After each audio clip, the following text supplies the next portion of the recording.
સમૂહ લગ્નના માધ્યમથી લાખો કરોડો રૂપિયાના ખર્ચા એ સમાજના બચે, સમાજમાં સમરસતા આવે, સમાજમાં ભાઈચારાની ભાવના આવે, સમાજમાં સેવાકીય કાર્યો કરવા માટેની એકબીજાને પ્રેરણા પૂરી પડે। ત્યારે આપ સૌને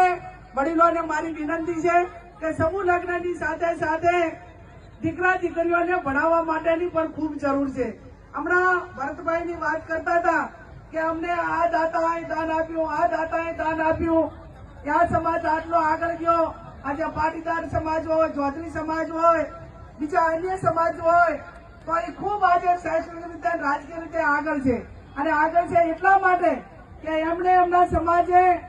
જ્યારે જ્યારે વતન છોડવું પડે ત્યારે વતન છોડ્યું, માઇગ્રેશન કરીને વિશ્વના દેશોની અંદર 24 કલાકમાંથી 18 કલાક મજૂરી કરીને એમના દમ ઉપર જ્યારે એમના દીકરા દીકરીઓને શિક્ષણ અપાવીને ધંધાના ક્ષેત્રમાં આગળ વધ્યા છે। ત્યારે ભારત આઝાદ થયો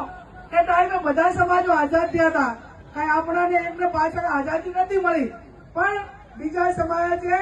શિક્ષણમાં, ધંધા રોજગારમાં અને બીજે જે મહેનત કરવાની હતી એ મહેનત કરી। હમણાં ભરતજી કહેતા હતા કે ખૂબ બધી જમીનો